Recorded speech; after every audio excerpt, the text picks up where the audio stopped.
The scalar tomography of the Sphinx under the sand is super compelling, and I watched it today. And so tonight, as I got into the bath, I said, I want to go under the Sphinx, and that's where I went immediately. Got in my protections, etc. I'm under the Sphinx.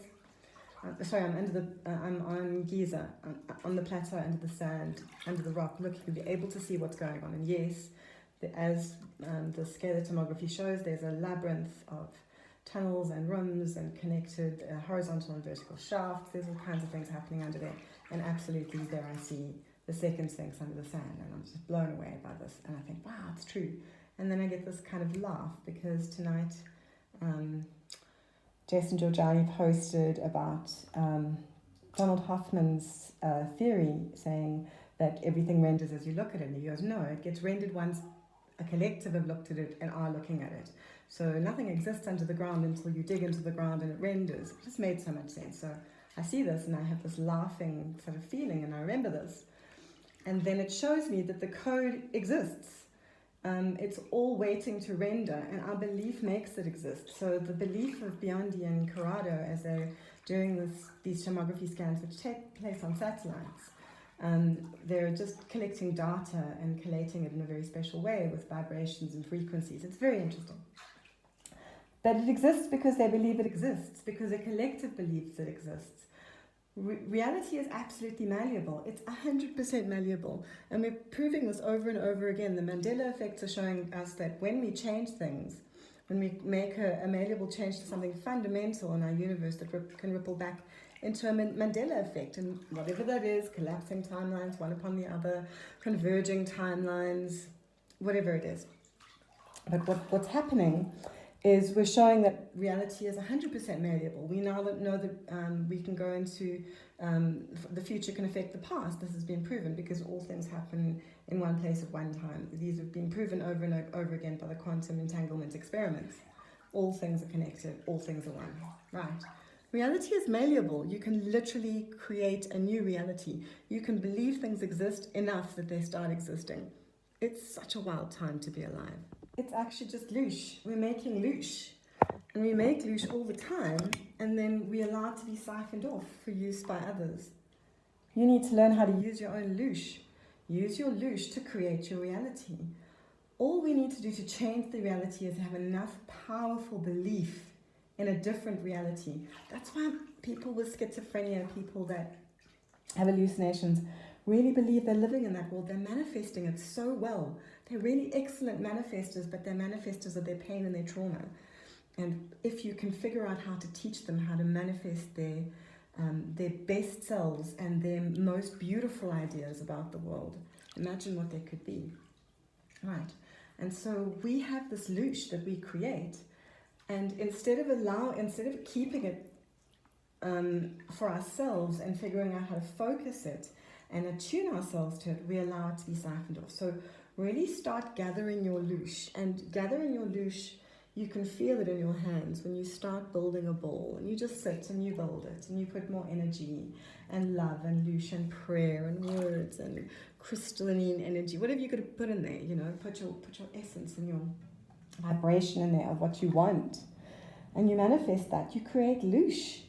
Now you've got a ball of loosh. What you going to do with it?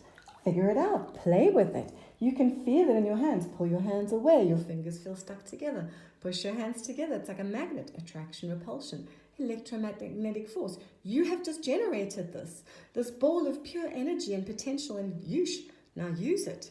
Tell me what you did with it. Do something wonderful. Create a picture. Put it into your body as healing. Do whatever you need to do.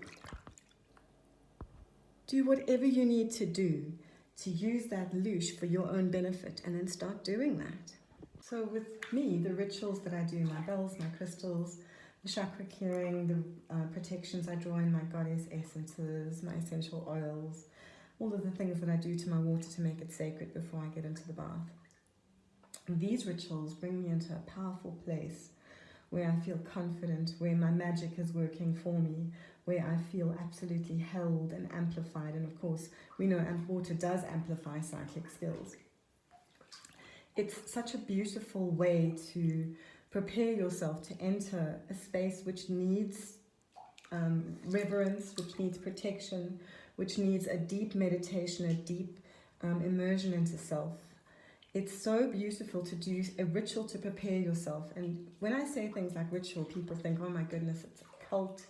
Oh my goddess, she's doing something pagan. I am just protecting myself with all of the tools that religious people all over the world use to protect themselves. Catholics use bells.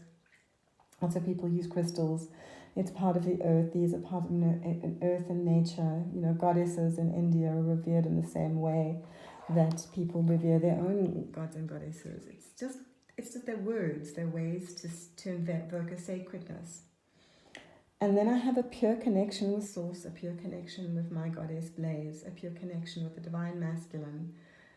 It's easily accessible to me because I come in prayer and reverence and supplication to, well, not even supplication. I'm not coming in supplication. I'm coming humble, but knowing who I am. I'm a goddess. I'm so powerful. I am Source.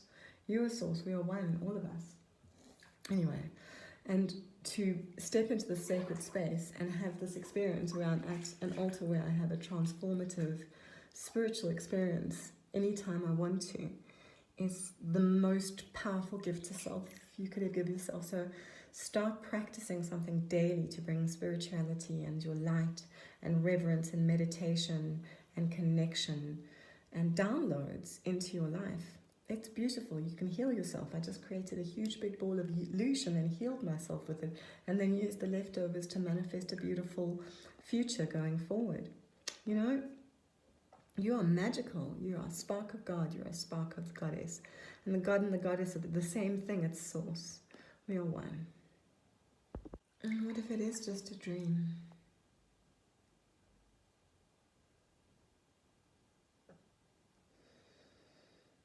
Because that's what it is. Of course it's important, of course it matters, but it's also just a dream. And when you wake up from this dream, you'll remember. You'll know everything you need to know right now.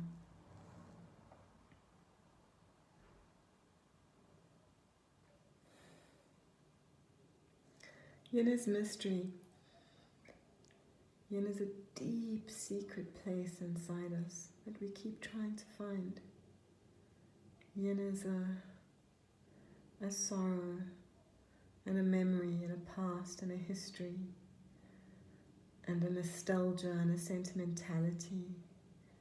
Yin is a longing for something lost. Yin is arms reaching out into the content, the plentitudes, into the multitude. Yin is connection, but it's also solitude. Yin is a need to connect. Yin is the void reaching out, wanting that connection.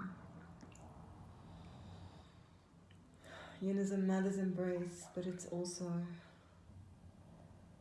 the child that holds the mother as the mother leaves this earth. Yin is birth and sorrow and death and life and everything in between. Yin is a material existence. Yin is a density.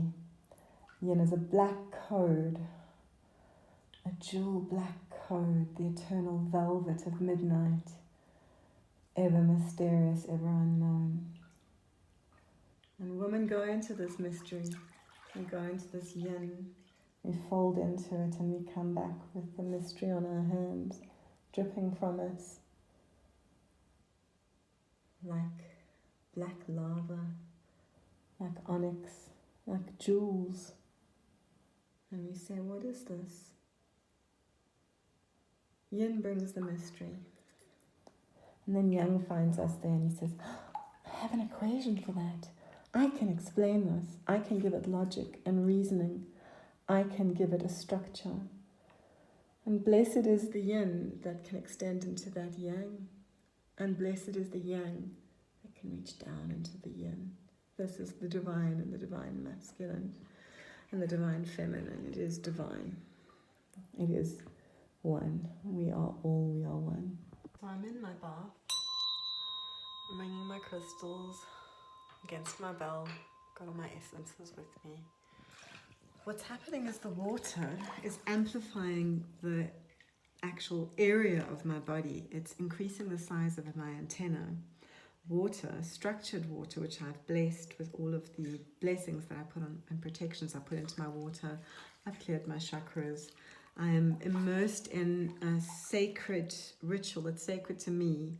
All of the spirituality that's sacred and profound to me is in the water, and it's allowing me to amplify my ability to transmit and receive, as well as allow myself to be protected so much more by the sacred water that I'm putting myself in. It's such a beautiful way to help yourself to become psychic. You're already in a sacred space of isolation because you're bathing. You're alone with your thoughts. You're going inwards. You're becoming part of the Akashic record, the morphogenic field. And you're just immersing yourself in this profound stillness and meditation that allows you to open up your psychic power. And you can meditate. Feel yourself surging through your body, surging up to your third eye, allowing it to be washed over with the rainbow, Tibetan rainbow light body being of your chakra system. And just allow yourself to be absolutely at one with yin, with the universe, with the Akashic record, with the morphogenic field. So, 2-dimension in a graph is an X and a Y. And what gives us 3D is when you give it a Z, which gives a dimension, which creates volume. And so that's why we have 3D. But when we look at the piece of paper, it's still 2-dimensional, and we've drawn it in with lines. That's still 2-dimensional, but we see it in the 3D. And so we're living in the binary, the noughts and zeros, but we're actually operating in 3D because we can see around all objects. Obviously, they're completely in the round in 3D. So what's going to happen when you move into 4D, which is imminent, is that we'll start experiencing what we're experiencing. It's not a binary, it's actually a trinity. What we have at the moment, it's the dark and the light, as well as the pearls of the Taiji-2, which is the movement between the two. That's the Holy Trinity, that's the Divine Feminine, that's the movement between the two. The Divine Masculine and the Divine Feminine, they dance with each other. That dance is the third entity, the Trinity. So it's not just Divine Masculine, it's Divine Masculine and Divine Feminine, but it's the energy that moves between the two. Right. And so we're going to move into a quaternary system. So the quaternary is going to be a system where we'll be existing in 4D, and the observer is at 4D. So you're the observer at 4D, but you're also perceiving, instead of the 2-dimensional piece of paper you're going to see everything 3D and perceive it from 4D. So the experience that changes as we go from what actually looks like a binary but is a trinity to something that is going to look like a trinity but is a quaternary. That's what's going to be the cusp of knowledge, information, expansion that's going to move us into 5D eventually. There's no fixed point in the universe. It always expands and we expand with it. So I'm completely blown away. As I was getting into the bath tonight, I dropped my bowl and a couple of my crystals really smacked hard against the floor. One being my sphere, which is my main scrying crystal now, and my heart just pounded, and I was just desperate that they won't hurt. So I did a whole little thing, I healed them with the bell, and then I started looking at them, and this one does indeed have a new little crack and a little web of cracks on the one side where it was hit. But I started looking through it, and it's a whole new vista, it's a whole new layer of things that have been added to all the stories and the landscapes I already recognize, where stories play out for me, the Sphinx stories, the Mars stories, the cataclysmic stories, the evolution, the puma, the landscape with the valley with the V, all of these things. They now have a whole new dimension, and I start seeing this creature in the sky. It's a huge creature, and at first it's a tortoise in the sky, a turtle or tortoise, holding up the sky. It's a tortoise, I think, it's a tortoise. Holding up the sky, holding up the earth. It's got this flat world on top of its shell in my image that I get in my mind. I'm not seeing the flat shell on top, just seeing this great tortoise walking across the sky. And then it begins to morph into a scarab beetle. And it goes from tortoise to scarab beetle to tortoise to scarab beetle. Egyptians have similar mythologies about huge scarab beetles in the sky. The astrology of that, the scarab beetle represents, I can't remember right now, but it represents something very holy to do with the sun, to do with holding up the sun and the sky, and the scarab beetle is a heavenly object in both these cultures. And this object actually exists. It has been seen on Earth by different cultures. That's why we have these two different beliefs. But it exists right now. And then I flash back to when I remote viewed 3i Atlas, and it looked like a tortoise in the sky. And my first thought was, the Great Attain, which is the Terry Pratchett reference to the Discworld, which has the same symbology of the tortoise with the elephants with the world, and it's swimming through space. This is the image that I get, and I'm just completely blown away by how I've fractured my crystal, and I was so upset, and it's given me like a whole new layer on all my stories, and more mythologies, and more symbols, and more something else to look at, and new thing to focus on. Just overjoyed right now. I'm getting a dog. The image of a dog lying with its face on its paws looking at me, and at first it looks like a cute image of sort of a Labrador-y type dog, and then you see that it's actually an anxious dog. So I've had a really, really strange week with dogs. I love dogs. I often say I'm a dog. Dog is my spirit animal. I get on with them. I go to the park just so that I can hang out with dogs. I have dog friends. Dogs love me. And I went to a friend's house the other day, and she has two dogs, one of which I've met before, and one of the dogs bit me twice, and one once hard, very hard and sore for about an hour or two afterwards. And this never happens to me. Dogs love me, the fuck. And then last night I'm on the couch and then the night before last, my husband's been away for a bit. My dog is very bonded to him, he's very anxious, and he jumped on the bed and he sent me a telepathic message. He was anxious and shivering, saying, "Where's daddy, where's daddy?" And I got the message. I saw immediately what the dog was saying, and I calmed him down. I spoke to him, and he was whimpering, and I was talking to him, saying, "Just a couple more sleeps, baby. It's imminent." And so I calmed him down, but I've been speaking to him ever since, and he's much less anxious than he was. But last night I was on the couch with him, and he was getting very uncomfortable. I'm in a single chair, and he wants to be tucked half on my lap and half off, and then he wants to turn into a little circle. And it's uncomfortable because I can't move, so I try to move him, and I think I hurt his leg. And he bit me. He's never done this before. And now I'm looking into this crystal and I'm seeing this anxious dog. So I need to talk to the dog spirit. I need to communicate something. Doggy at the moment. I don't know what it is. Let's hope the rest of the scribe will tell me.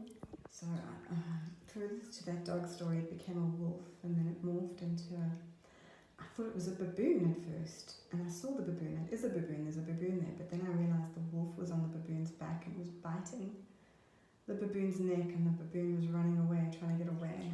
And it spoke about how the DNA between these two creatures, despite being different branches in our genus, the way we categorize things, they're still eukaryotes. And all eukaryotes are cousins. We are cousins to plants and single-celled organisms. Eukaryotic cells are all related. And so it showed me that this is just two little branches of DNA. Wolf and baboon or ape are primates and canines, but they can evolve into a supreme species on a planet, the way humans did in this lifetime. So what the wolf biting me and what the dog biting me is telling me is that there's a baboon energy that's risen up, and this primate energy, we're the one that has evolved in this timeline, in this paradigm, and we're the supreme apex predator on Earth, which we're actually not. And this is what the wolf biting me is telling me: is watch out. Other things evolved with you. You are not a supreme being. You are one of many beings. Earth is your habitat, but it's also the habitat of many other beings. Some which are visible to you but underground or undersea, and some which are invisible to you because of the spectrum of frequency they live in. But they coexist on this planet without you, which is why they get cross with you. When you pollute the planet, they get cross with you. When you make a lot of noise and when you set off nuclear bombs that causes rips in their space-time continuum. Humans are at an interesting inflection point where, because we're about to go onto other planets, we've now become of supreme interest right now, Space Force. I mean, we know that actually this stuff's been happening in the background forever, but we're going to consciously step into Space Force and Galactic Federation and, alien life is real. This is soft disclosure that we're in. But we are not the apex predator in this simulation. We're nested within other simulations as well. Those are the other frequencies that we can perceive us, and we can only partially perceive them. But those veils are beginning to fall away because we're bleeding over. And so there's going to be portals between all over the place. And we need to hold ourselves in check and stay humble and learn, because we are powerful beyond measure. But our power has been limited for a long time, and so we need to know how to handle our power. This is why this soft throttle, this soft disclosure, on off, little bit of knowledge, little bit of censorship, little bit of knowledge, little bit of censorship. They're keeping us, they're allowing us to grow at a speed that doesn't completely collapse the system. So parts of disclosure are potentially good. David Grush has said this all along. A lot of the whistleblowers have said, right, but we're done with all the censorship. We're ready to come out. We have to balance this. It's got to happen. We don't have a lot of time because we're of interest and we're surrounded right now. So be cautious, open up, allow ourselves to perceive, allow our ontology to grasp it as it can.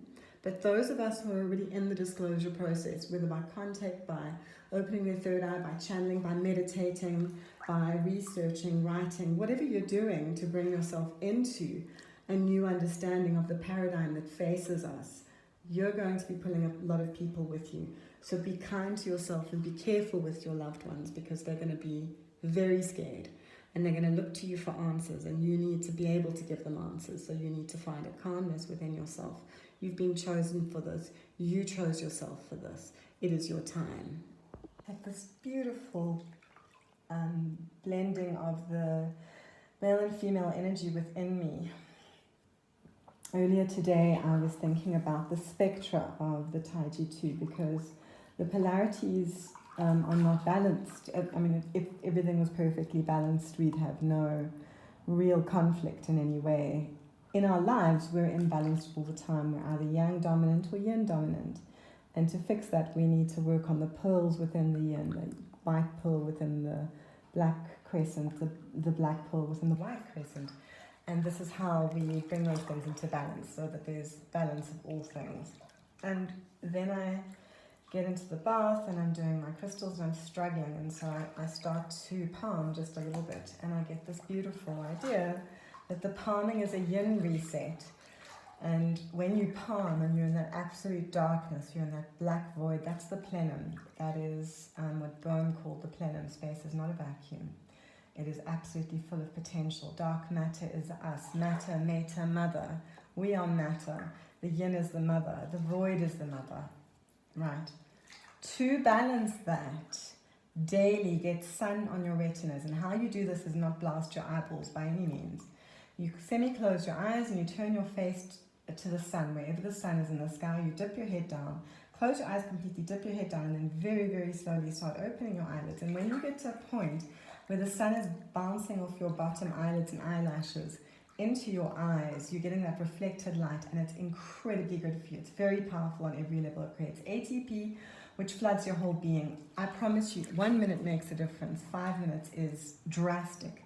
And if you can get up to 20 minutes, which is what the adepts do, you're golden. Balance that out by palming. And so what you're doing with that light hitting your eyes is you're getting a yang reset. This is a yin reset, the darkness, the void.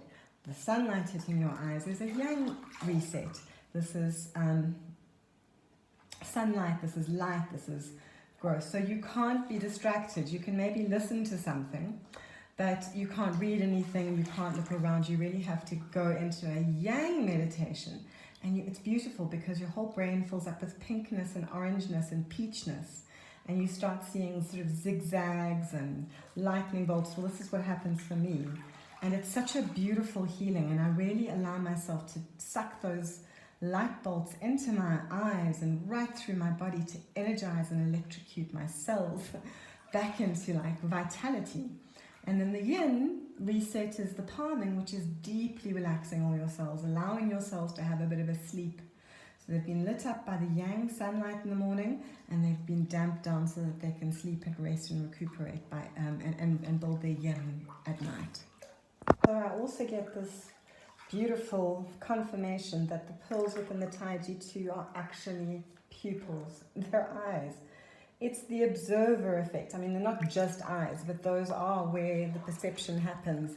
In those dots, those are eyeballs, they're observers. And one is an insight into self, that's that covering the eyes and darkness and yin, the palming. And one is an outsight to others, and that's the yang point, which goes into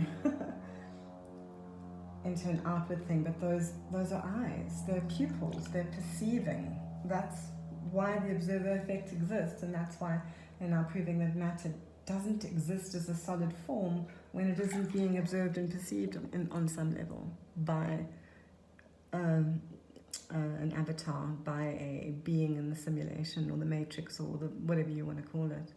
So I'm seeing the Taiji Chu on its side as an eye, as a pair of eyes, the black pearl within the white teardrop of yang, the white pearl within the black teardrop of yin. These are pupils, they are looking, they're the observers. This is the observer effect. Those eyes, one is an insight and one is an outsight. So how it works is the yin is an insight into self, going through the experience of matter into the light, because the trauma, the story, whatever the hero's journey, you will find enlightenment on the other side of your trauma. And on the other side, you have the yang light within the yin teardrop, and what that is an outsight. And what that is the trauma is hard and dark and terrible, but this is how I emerge from it, and it's a movement towards the light. It's walking into that tunnel of light. And this is the quantum tunneling effect. It goes from one to the other, but the observer effect is insight and outsight within the Taiji Chu. Then I get this vision of an eye around the eyelids, around this yin yang in the middle, which goes on its side. It becomes two pupils within this Taiji Chu on its side, and the eye starts blinking. And that's the yin when it's closed and the yang when it's open, and how this is part of consciousness observing itself. It's so beautiful. So you're in the darkness and the trauma of yin, you're in the black teardrop, and you find the light. Somehow you look towards the light and you step in towards it. Go towards the light, man. And then you come into the white yang. You come into the light because you've been pulled out of your darkness. And within that light that you're in, there will be another trauma, another problem that snags your eyesight again, snags this observer and sucks you back into another trauma, or the same trauma, whatever it is. But this is consciousness observing itself. The Taiji Chu is that movement, that perpetual motion that provides us with movement and growth and the expansion of the universe, and there's more to it. The DNA as a helix, that's a binary. Within the binary are the adenosine, guanine, tyrosine, oh my gosh, what's the other one? But the four building blocks of DNA on the inside, that's a quaternary. And those are the pearls within the Taiji Chu. There are always other choices. And so that's why there are so many. There are actually 4 expressions of dimensions. This is why they talk to us about 4th dimension being the bridge between 3rd and 5th, and that we're already existing in 4 dimensions. And I have to agree with that. It makes sense. But one of those dimensions is liminal to us because we're the observer. We're the 4th dimension. When we finally upgrade into 5th dimension, we'll become 6th dimension. They're ever nested possibilities, one on top of the other, and all of them are expanding and contracting at the same time, and that's causing a perpetual motion that keeps the energy expanding at the same time as it's collapsing on some levels. I don't know. yeah, that's kind of what I got. Yes, so it's collapsing on some levels. The infinite growth comes from the fact that despite the fact that there has to be a suck back as well as a push forward, that is where 0 point energy sits in matter and how we get to somehow define and refine and extract it. It's there, it's free, it's ours, it's ether. We make it, so we should definitely be using it. I mean, in demonology circles, whatever they call it, loosh. It's our own. We make it, learn to use it. So you are the observer of your own universe, realizing that you choose in every moment, and your free will is creating an experience. And it's all data. There's no good or bad. We judge it because of how we feel about it, how we've been perceived to feel about it, our presuppositions about it. But actually, it's all just experience. And the more experience we have, the more we grow the entire universe. So even though there's a yin collapsing on the inside, the universe is yang dominant. The universe is yang dominant.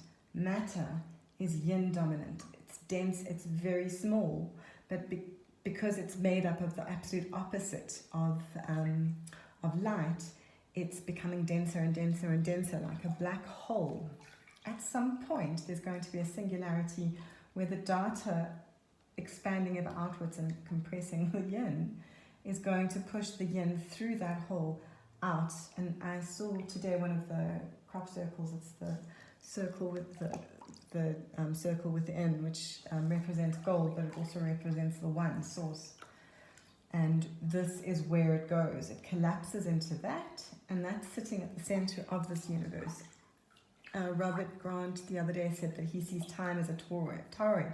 He says, you know, he at this point believes that the pyramids were built, let's say, 13,000 years ago. He says they were built 13,000 years ago, and they will be built 13,000 years in the future again, because he believes time is a torrid and it cycles back upon itself. So I see DNA as code, and it is code. So you're coded for whatever you're living right now. It's the code in your own mainframe that you're in charge of that is manifesting this reality for you. If you can start to code for what you want, code for the magic, code for manifestation of what you desire, what you believe is good for you, an upgrade, an enlightenment, and awakening into a new form of being, you can do that. You have the absolute power to do that. You can choose it. So this is where I'm going towards. I've found that since I started scrying, and I've done quite a few other things, I've done a lot of movement and growth and emotional healing, and, you know, kind of tidied up the clutter in my life in many ways, and come into a real soft partnership with self for the first time, allowed myself to love myself. The ego self and the higher self are no longer at loggerheads. They're learning to love in a different way, a better way. I have become so absolutely calm and resonant with a healing frequency. It's I feel so blessed all the time and grateful all the time to be able to access an almost DMT reality through crystals and through training and through practice. And I want everybody to start doing this, because the more we all do it, the more we all wake up to the fact that this is an illusion. Earth is an illusion. Politics, history, it's all an illusion. It's a fabrication. The code means that you can be reset and plugged into a matrix wherever. And that's all that's happening. That's what all this old weird code that's coming up now. We're seeing all kinds of different realities butting up against each other. Mandela effects as timelines and universes collapse in on themselves. But it's such a beautiful time, because we're really getting ready to overload the system with so much data that it does collapse into the next dimension. We're collapsing the timelines into a singularity, and it's going to be fun. It's the most exciting time to be alive in this time, and maybe all times are this time. Maybe all we're doing is simulating this lifetime over and over and over again. Maybe people choose to step in and play characters, and it's a simulation that exists on a mainframe, a game that can be replayed even and cycled back through, like Robert Grant says. Who knows? Right, so I'm very, very, very looking into Shalini's ball, and I see something, and I get a word, and it comes into my mouth, pleroma, and it's a word that I heard yesterday and the day before, and it's also a word that I had an instinctive feeling was important. So I look into my ball and I think, oh, that's a pleroma, and what I'm looking at is a scattering of beautiful bubbles in a beautiful radial pattern, and I'm seeing, like, I often see it as a starry sky or a metaphor for space and fullness, and that's what the pleroma is. It's the fullness of divinity. And so that's the first synchronicity, and then the second synchronicity was that it said to me immediately, now what was the other synchronicity? Pay attention, Bronwyn, you made a promise to yourself and you haven't kept it. 3 times over the last few days, another synchronicity was people keep mentioning the work of Itzhak Bentov. I have looked at some of his stuff, fascinating guy, but I've never dove really deeply into it. So it says, keep your promises, because I said this morning I would look into it and I haven't yet.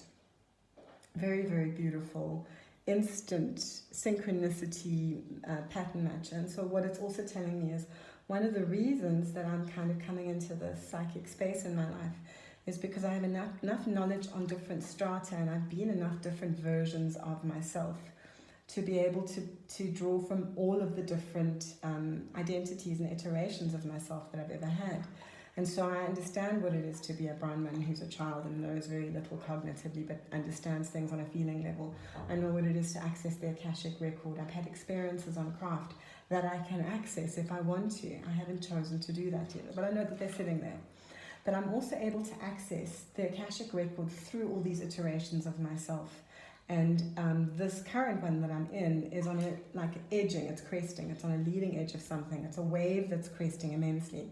But it tells me that I am a collective, and that's part of the magic of the yin, of the female, of the witch, of the herb woman, of the village wise woman, is that she is a collection of selves. She has been so many different versions of herself. She's been a child, the baby, been a child, a young teenager, young unmarried woman. This is just, I'm talking tropes here. Then there's marriage, then there's children, and then there's loss into a liminal space of pure emotional feeling for several years while you're keeping all these kids alive, and we embody our emotions, our thoughts as emotions, and then we are on the other side of that. Our children leave the nest and we go into menopause and we come into a greater vision of self. And how important menopause and the elder woman is for society as a whole. Whales, dolphins, camels, humans, we're the only ones that have a menopause. So visually I'm scrying, and I first got a pyramid. I was seeing a definite pyramid, and below the pyramid is a shape, which is a crack from the other side of the crystal. It's shaped like variously a whale, a cephalopod, or some kind of cephalopod god, or a UFO, or a portal. It's been all of those things for me. And right now it's being a cephalopod of some kind, and it's showing me the plateau of Giza. And that around the seas of Egypt are clustered whales and cephalopods, and they're singing. And they're singing something that's being transmitted through the water, because water travels faster, and sound travels faster in water than it does through air, and it hits the rock, which also creates a second kind of shockwave. This is currently being transmitted through the pyramids on the Giza Plateau, because there are transmitters. It's a frequency that's going out from the cephalopods around. Cephalopods, is that no, not the cephalopods. Is it a cephalopod? Whales and dolphins.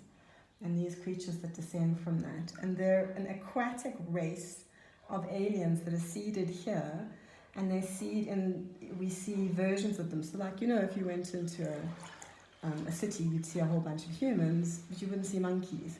But then if you went into the forest, you'd see monkeys, but you wouldn't see the humans hidden in the forest because they would be shy of people, but you might see monkeys. So this is how the seas are populated with all kinds of aquatic life. They're a salt-based life, a salt-water-based, carbon-based life form that live in salty water and saline waters, and they've been seeded here. That's beautiful. So they're transmitting something at the moment. So the transmission is going up through the clouds into the atmosphere beyond, and poking through to all of those gathered other alien races above these galactic federation. There are other dimensions, but there are also other planets. There are worlds that are just water, and those worlds of just salt water are full of intelligent life that space travel through portals and water. Whew. Right, so in my crystal tonight, I'm looking at these weird amorphous shapes, and what keeps coming up is issues that I've had recently in my life, where I've had conflict with an entity or another, and I've had to cut ties with that person and move on, and it's been quite abrupt, and there hasn't been real closure, and I've been left all 3 times with a lot left unsaid. And so I'm having this experience at the moment where I'm having these encounters within the crystal in my carbon body with the entities that represent the higher selves or the struggle with that person, and having a real conversation about, I hope we both learned from this. This was profound. It was hard for me. I suffered, I cried, I had a lot of pain, and I learned a lot from it, and I got growth, and I hope you did the same thing, and that was like a kind of letting go.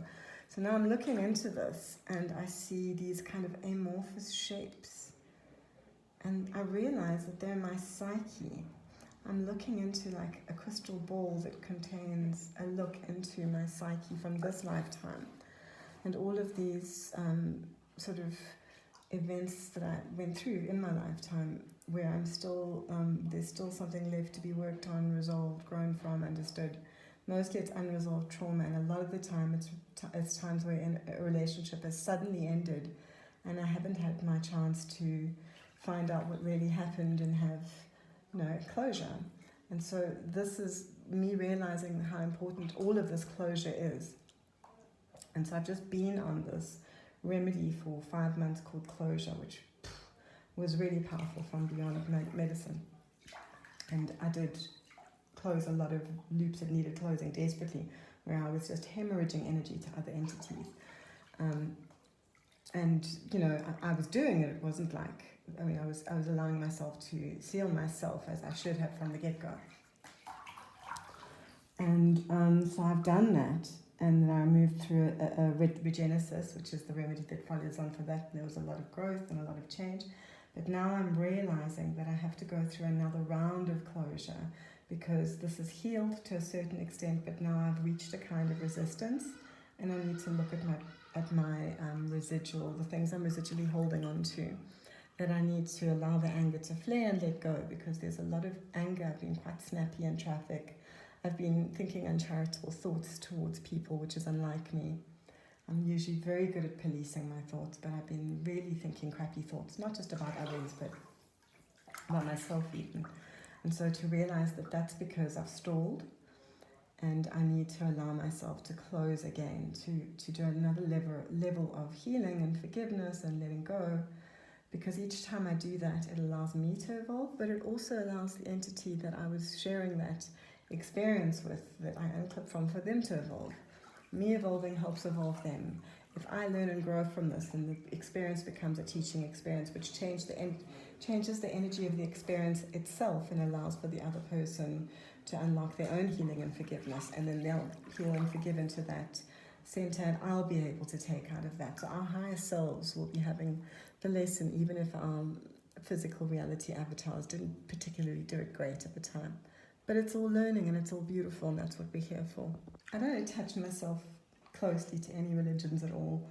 If anything, I attach myself to all of them, because all of them are a representation of God, the source, the divine feminine and the divine masculine, which were the first 2 things that cleaved apart when source cleaved apart. And everything that springs from life comes from that duality of male, female, yin, yang, dark, light, and the multitudes that have spawned since then. This is the growth of the universe. The divine feminine, the yin, is sound. She is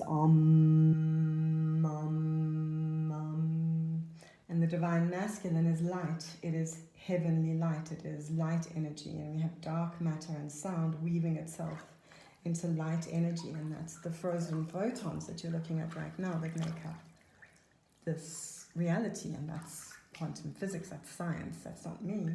And I see that as a blue field with a yellow matrix kind of dotted line, which is reality superimposed in 3D upon it. And looking into this crystal ball, I'm able to use it as a divination tool. And when I say divination, I'm just extrapolating knowledge and vision out of what I'm seeing with my actual eyes in this crystal ball. I hold it up to the light and I see things. I see cracks and fissures. And my mind uses that as a field to access my superconscious, which is everything. Your superconscious is your subconscious. You're attached to the Akashic field, which is all of these subconsciouses linking into the superconscious, which you're part of. And so that's what the crystal ball is doing. It's just opening up a portal between myself and the superconscious. You can call that religion, you can call that quantum physics, you can call it science, you could call it witchcraft. Whatever you want to call it, we're all able to do it. We can all get psychic, we can all open our third eye, we can all access the telepathic future that is imminent, it's burgeoning right now. The future of consciousness, all science is heading towards consciousness science. You could crest that wave, we could crest that wave together now by just opening your third eye and opening your heart and beginning to realize that we are consciousness trying to weave itself back in together to one source, one love. That's what we are. You literally use the crystal ball for whatever interface you need to, like searching on your iPad. So I just asked it for some symbolic references to the goddess, and I looked in, and immediately, without hesitation, there was a goddess who at first looked Mayan, terrifying, with wearing some kind of animal on her head with nostrils flaring, I think some kind of wolf on her head, and she was inside it, and it was quite scary. And then it morphed into a beautiful, very serene, sort of Indian goddess, very stylistically Indian, just beautiful. And now it's morphing again, and it's becoming more of a Japanese icon. It's absolutely beautiful, and now it's turning into like a North American First Nations icon, a goddess of the Cherokee or some race of beautiful humans that lived in a godly time before colonization wiped them out. It's just like I'm just seeing stories as I'm unfolding these goddesses that morph from one into the other, and that is one of the magical things about the goddess Isis, Ishtar, Hecate, Diane, Mother Mary, Bridget. Every aspect. I mean, the Vajra and Garuda and Kali, all of these goddesses, Freya, the goddess is in all of them, and she inhabits every single one of us. That's why the goddesses morph like this for me and tell stories. They tell stories in the vernacular in which they were sprung from, because all of them sprung out of a woman, out of a human woman who recognized her goddess essence in some way and ascended from humanity into her goddess form, and we're all capable of this. And so when I talk about the goddesses, I'm really talking about you. You're a goddess. If you're a man, you're a god. You're a spark of the divine. You have the potential to upgrade right now. And I use my crystal ball to do it. It is the interface that allows me to divine being access my superconscious. I'm just accessing my subconscious. And the subconscious is attached to the superconscious, which is all consciousness, which is God, which is the Akashic record, the morphogenic field. It's at your fingertips. You know, you can surf this like you surf on your iPad. It can be whatever interface you need it to be. I asked it a question, and it gave me such a beautiful ride. Do something I rarely do, which is hold it at about 25 centimeters away and just slowly spin it into the light. And immediately I just get this very beautiful, very gentle eye looking at me and blinking. It just looks. And it's drawing me in, so I'm focusing through the crystal now. And there's a lioness, and she's standing, she's looking at me, we're on a mountain at night, and I'm scared. She's very beautiful. She's very scary as well because she's not tame. She could eat me, or she could venerate me, or she could give me knowledge, or she could do both. And my human self, that part of me that fears, is scared, but my goddess self is exulting because this lioness goddess, this sphinx, this divine feminine lion creature has come to find me and tell me that I am a goddess too, and I must not fear. And very shortly, an opening comes. She's such a beautiful cat right now. She looks like an Egyptian cat goddess now. She's morphing as I watch her. And she's not scary to my mortal self anymore, because my goddess self is telling me I am her, she is me. I embody Sphinx too, and I travel with her and on her. I am dragon and I am lion. I am both parts together. And I'm not a small goddess either, I am goddess. Wow, it's morphing into a dragon now. And the wings and the flight, and this is a dragon that I've flown on before. And she's a nebula and her wings are made of universe and stars and dust and diamond dust, and she flies with me on her back. She takes me on journeys across the universe. Wow. I must do this more often. This is wonderful. It's a very different perspective, and using both my eyes is allowing my third eye to focus all the way into an apex point where it's sitting in the middle of the crystal and allowing me to look right through the crystal into a universe beyond. And the other beautiful thing that's happening is, as I'm looking into that universe beyond, the fingers holding have turned into a heart, and I'm seeing it through a heart-shaped crystal. Very beautiful. I'm now seeing the Barbaros basket on its side. I'm seeing the angles of the planets in this beautiful basket on its side. And I get the download, and there's a darkness within it that is coming into the center. The darkness is really coming into the center, but it's being condensed and made much, much smaller, and there's a light surging in behind it. And what it's showing me is that everything's going to be different on the other side of the solar eclipse, which is coming up on the 12th of August. Massive solar eclipse. It's showing me that that solar eclipse is coming in to kind of break through that darkness and start to really disperse it for once and for all. So that's beautiful. So I'm seeing Barbaros basket, the astrology of that basket in the chart. A darkness collected in the middle that is really collecting now. It's at almost its most intense.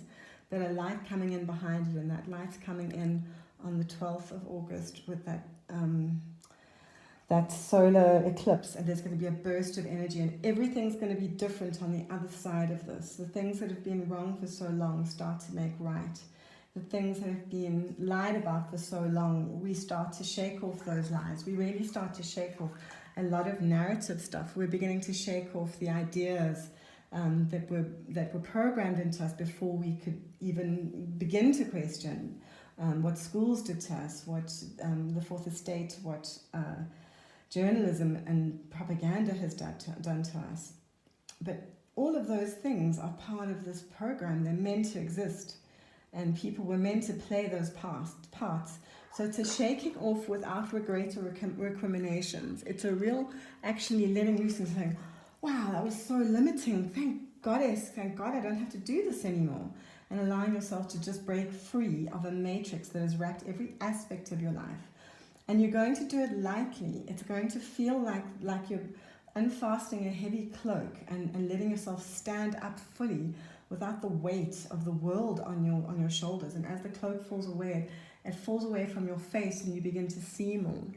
On the other side of this eclipse, there's going to be a mass shaking off, and it's going to be a connection, fraternity, sorority of women and men, and across race, across gender, across all kinds of political divides. There's going to be a coming together. There's going to be a singularity that brings humanity into an understanding that we are all having an upgrade right now, and we're all having the opportunity to reach towards the light, reach towards togetherness, and reach towards unity in the collective. One love is where we're going. It's going to look like a calamity, and it's going to feel like a calamity in the moment before it happens, but how it unfolds is going to be beautiful. There's going to be a complete recalibration in an instant. I think the solar eclipse is bringing solar codes.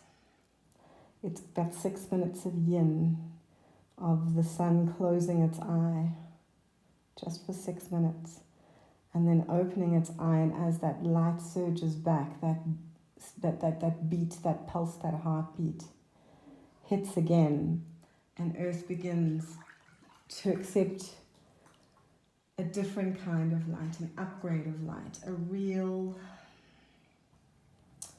energy shift, solar code, awareness awakening coming on the 12th of August. Like lion energy coming in as well, lion energy, like a sphinx energy coming in.